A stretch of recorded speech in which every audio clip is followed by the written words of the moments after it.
Hair care has changed a lot over the years, but are we actually doing better? Or just spending more money on fancy bottles? Back in the day, people had long, thick, naturally healthy hair, without a bathroom full of products. Now, I'm not saying you need to grow your hair down to your ankles, unless you want to. But let's be real.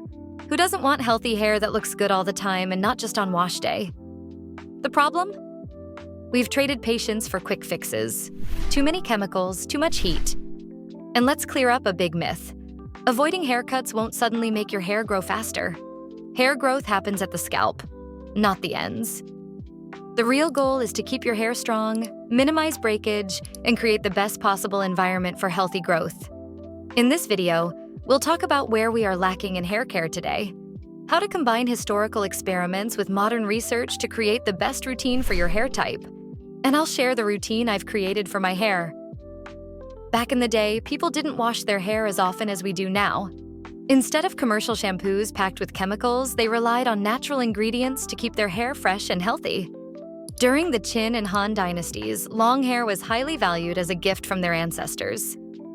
To keep it clean and healthy, they used rice water as a natural detergent, which nourished the hair and enhanced its strength and shine. Meanwhile, the Greeks and Romans relied on olive oil and vinegar rinses for hair care. Fast forward to the Victorian and Edwardian eras, hair washing became even less frequent, sometimes just once a week or even once a month. Instead of modern shampoos, people washed their hair with eggs and used herbal infusions to cleanse and nourish their strands naturally. Now, compare that to today's routines. We've switched to frequent shampooing with commercial products, most of which contain sulfates. But wait, sulfates? What exactly are those? Shampoos usually contain two main types of sulfates: sodium lauryl sulfate and sodium laureth sulfate. Sodium lauryl sulfate is a stronger surfactant than sodium laureth sulfate. These ingredients create that foamy lather that makes your hair feel squeaky clean.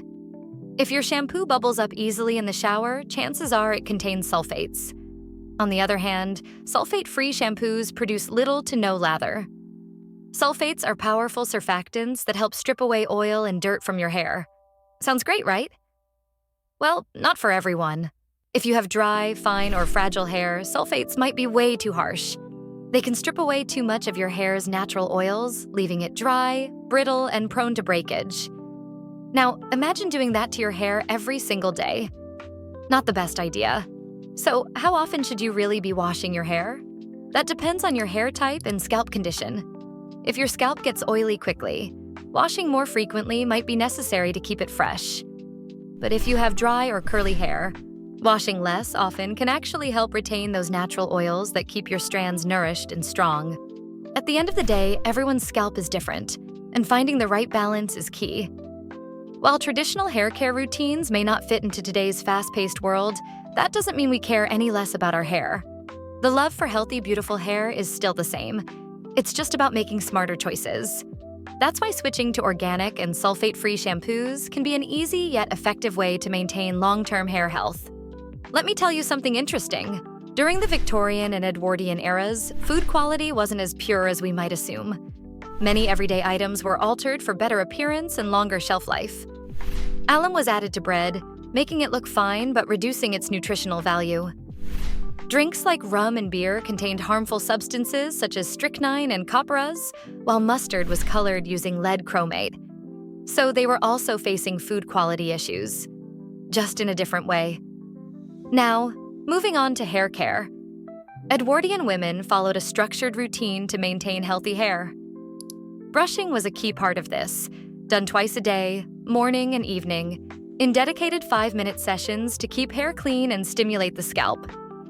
The process started with finger detangling to gently separate knots, followed by a wide tooth comb to remove any remaining tangles without causing breakage. Once the hair was smooth, they used a boar bristle brush, not just for shine, but mainly to clean the scalp by lifting dirt and distributing natural oils down the hair shaft.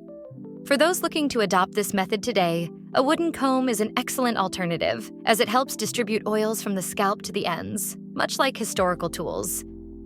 Plastic combs, on the other hand, do not offer this benefit. Cleaning the brush was just as important. They used washing soda dissolved in warm water. Proper maintenance ensured their brushes lasted longer and remained effective. But brushing isn't for everyone. For curly hair, finger detangling is the best way to avoid breakage and preserve those beautiful curls without disrupting their natural pattern. Scalp massage and hair oiling have been trusted hair care rituals for centuries, long before fancy serums and salon treatments took over. The logic? Simple. Massaging your scalp boosts blood circulation, which nourishes hair follicles and promotes healthier, stronger hair. And guess what? Science backs this up. A 2016 study found that participants who received daily 4-minute scalp massages saw increased hair thickness in just 24 weeks. So yes, your great-great-grandmother was onto something. But here's where we often go wrong, rubbing too hard. Your scalp is not a stubborn stain on a dish. Gentle circular motions are the way to go. The goal is to move the scalp, not to tangle and rip through your hair. For Edwardian women, hair oiling wasn't just a once-in-a-while treatment. It was a daily habit. They massaged oil into their hair before washing, often leaving it overnight under a silk cap for deep nourishment. This worked as a natural conditioner, keeping their hair soft, strong, and resilient. But before you go dunking your head in oil, let's be real. Leaving oil on the scalp for too long isn't for everyone. While overnight oiling worked in a time when people washed their hair once a week, today's pollution and product buildup mean it's best to wash it out within a few hours to avoid clogged follicles. A balance between historical wisdom and modern hygiene is key. One of the biggest shifts in hair care?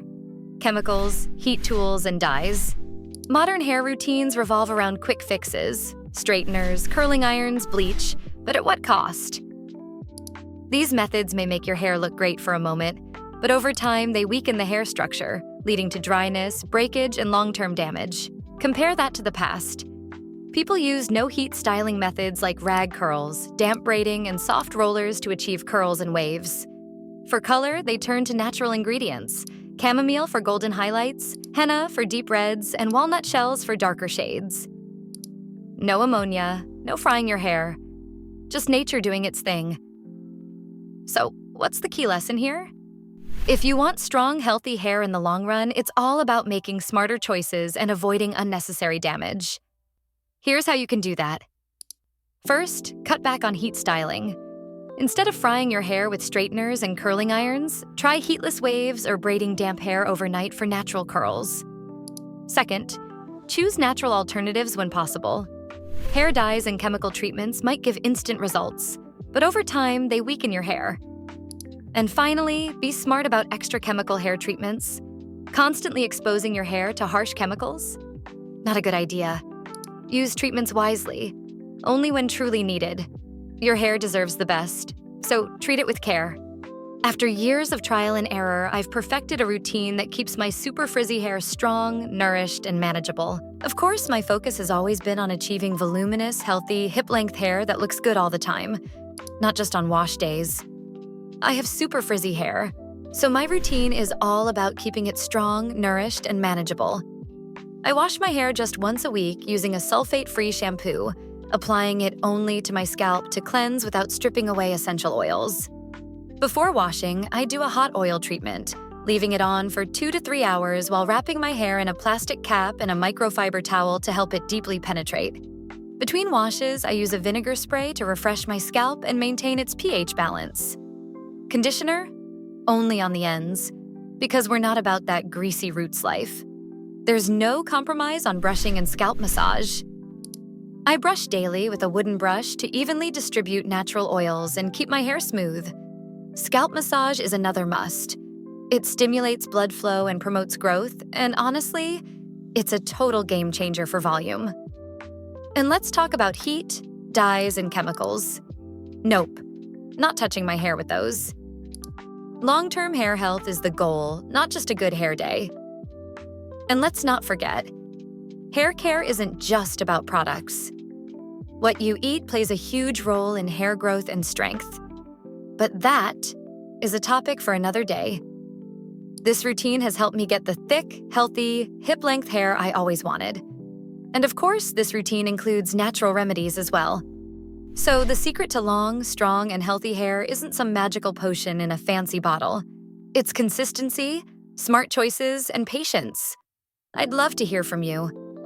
What's one hair care habit you swear by? Drop it in the comments. Unless your tip is just be born with good genetics, and then burn it all with heat. We've all been there. And hey, if you found this video helpful, like, subscribe, and hit that bell icon, because healthy hair waits for no one. See you in the next one.